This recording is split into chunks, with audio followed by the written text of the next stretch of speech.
سترګې غزل سترګې غزل سترګې غزل شیشې غزل سترګو کې خندا غزل شونډې غزل رنګ غزل شونډو کې مسکا غزل سترګې غزل شروع کوم په نامه د خدای چې ډېر بخښونکی او مهربانه د بیټک ټي وي ډېرو قدرمنو کتونکو زه محمد عبید خان یم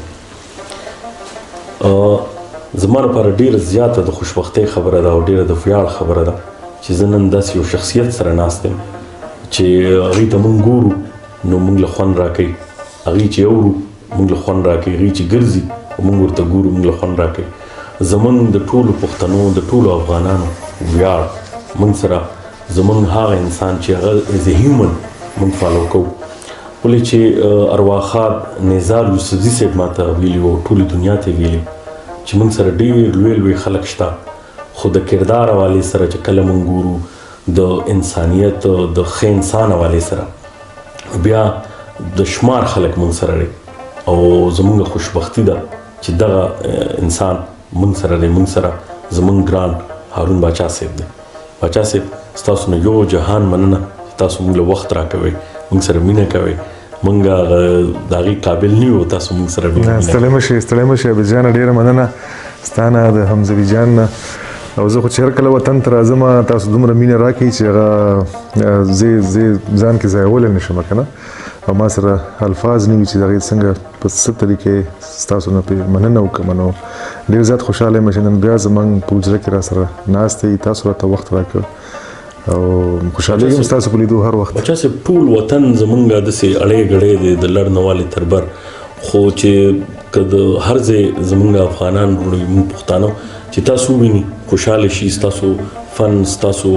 فکر په داسې وخت کې هم تاسو یو داسې زمزمه وکړئ چې خلک بالکل مات ګوډي خو هغه خاص طور ستاسو چې کله وچې ویالې هغه سندره یا هغه زمزمه ستاسو راغله تاسو یقین وکړئ چې خلکو د مختلف د سوشل میډیا نه هغې داسې بایکاټ غوندې کړو وایي سره خلک لږ راژوندي شو نو تاسو څنګه ګورئ چې دا خیر وځي او دغې دپاره د ادب څومره ضروري دی او دغه د هنر لارې څومره ضروري دي د خلکو د بیدارۍ دپاره او نو ډېر ضروري دی عبید جان زما خو همیشه هم دغه کوشش پاتې شوی دی چې دغه هنر چې څومره زما استعداد دی دومره تکړه خو نه یم خو دغه خپل وس مطابق چې هر کله ماته موقع په لاس راغلی ده داسې شعر مې انتخاب کړی دی داسې موسیقي هم ورته جوړه کړې ده چې هغه زموږ ولس ته ورسي او هغوی یوازې دا نه چې موسیقي واوري یو ساعت په تیر کړي بلکې هغوی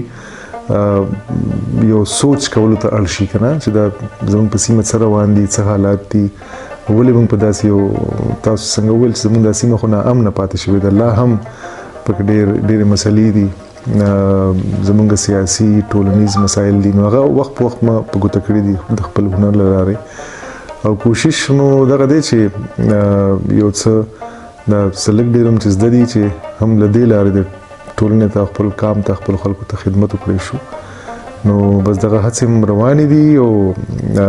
زه خو بیا ځان ډېر خوشبخته هم بولم چې دا ډېر لږ کاشکې ډېر کار مې کړی وی خو دا چې څه مې کړی هم دی نو ما داسې درک کړی دا داسې یو احساس راته کېږي چې دا زما دا کار خلکو ستایلی دی نو هغه زما دپاره د ډاډ وړ یوه خبره ده او ماته حوصله راکوي ماته د نور کار کولو توان رابخي نو بس لګیا به وو تر هغې چې وس مو دی توان مو دی بدن کې نو هم د دې شعر او د دې موسیقۍ له لارې به د خپل کام خدمت کوو هغوی ته به خوشحالي هم ورکوو نوې د موسیقۍ تجربې به هم کوو او نوي کلامونه ښه شعرونه به ورته هم راوړو وخت په وخت چې کوم ځوانان دي او کوم پیغلې دي نو ظاهره خبره ده د هغې لپاره تاسو یو آیډیل دی یعنې تاسو ته چې ګوري نو تاسو صادر واچوئ کوشش کوئ چې یاره داسې صادر را پیدا کړي چې تاسو کم کپړې جوړې کوئ چې داسې کپړې چې تاسو ویښتان یو غاړې ته واړوئ وایي چې یاره داسې واړو هغې ځوانانو ته څه داسې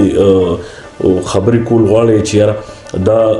د هنر سره هغې درانه شي یا په نومې څانګې سره هغې ورځي او هغې باندې هغې ښه ښکاري خاص طور پښتانه چې کوم ځوانان او نو زما خو زه خو ډېر هیله من یم عابد جان چې دا د سیمې ځوانان چې اوس تعلیم هم یو تر ډېره حده عام شوی دی دغه یو شعور هم خلکو کې راغلی چې تعلیم ضروري دی چې هر یو که هلک دی که جینۍ ده که ځوان دی که پیغله ده چې تعلیم وکړي په دغه کالي سنبال شي که نه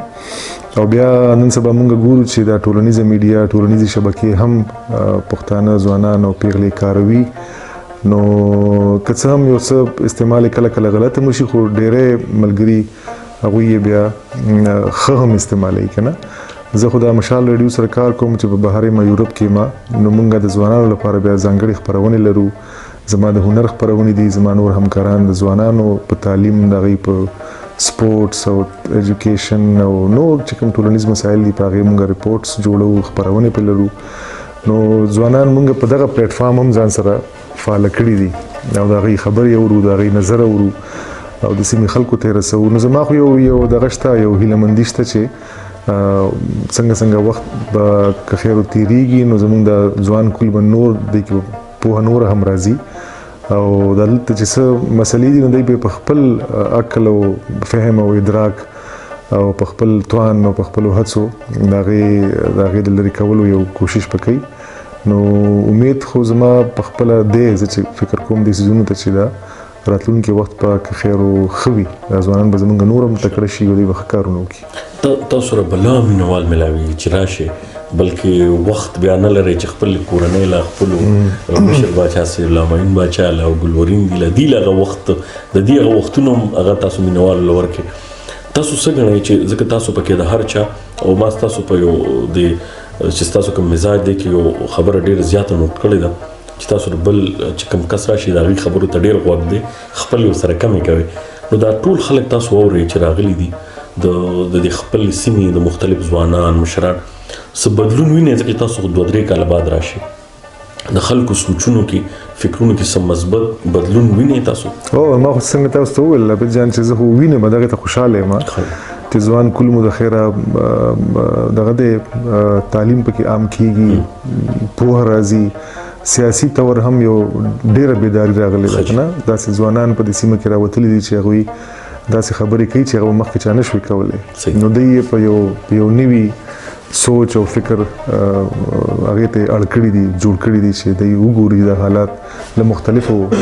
زاویو دغه کې وسنجوي نو ښه دی زه خو څنګه چې ما وویل زه ورته ډېر هیلهمند یم چې زموږ ځوانان تکړه دي او لا به هم تکړه شي او تاسو دا مو چې دغه ځوانان چې صرف لکه موږ د ډاکټرۍ یا د انجینرینګ خلاف خو نه کوو ستاسو خپل کور کې هم انجینران داسې ماشاءالله روان دي خو که دوی د آرټ غاړې ته ځي نو زموږ د خپله زموږ د ټولنه کې تر دې دمه خو هغې کې ډېر زیات داسې بندیزونه وکړي نو تاسو دغې ځوانانو ته وایئ چې یاره دې آرټ غاړې ته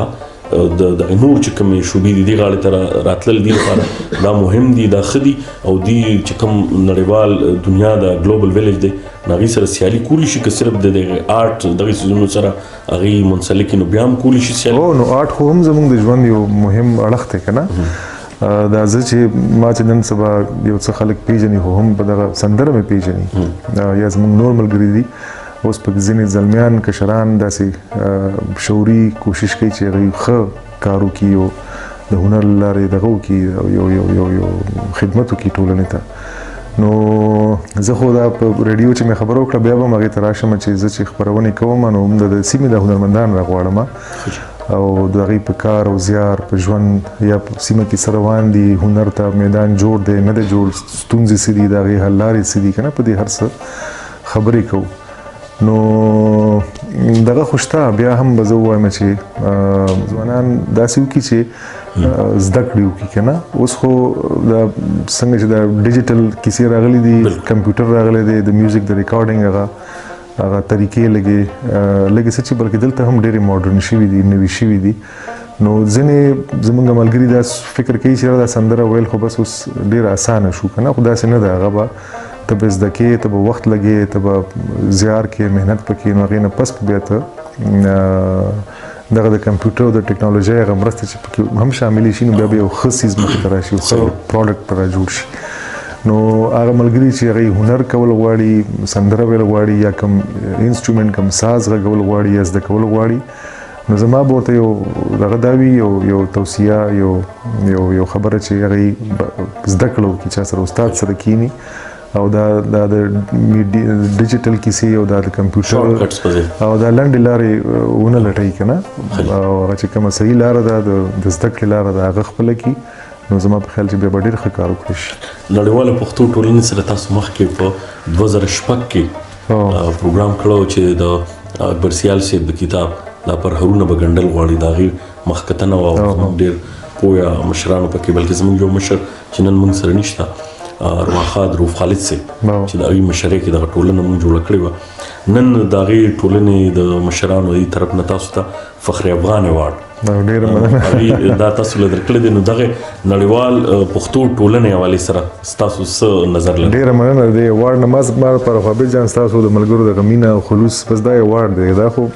تاسو خامخا تکلف مو کو ځان مو وکړو نو ډېره زیاته مننه د جایزې نه او د ایوارډ نه هم. او دا ټولنې خو چې څومره ډېرېږي ستاسو غوندې ملګري فعالان تکړه ځوانان چې هغه په سیاسي کیسو هم یو څه سرخلاص دی که نه ادبي سرګرمۍ هم کوي په هنر هم د میندې مینهوال دي د هنر هم. نو که دغه ملګري راپاڅېږي او دوی داسې ټولنې جوړې کړي ځای په ځای وخت په وخت غونډې وکړي نو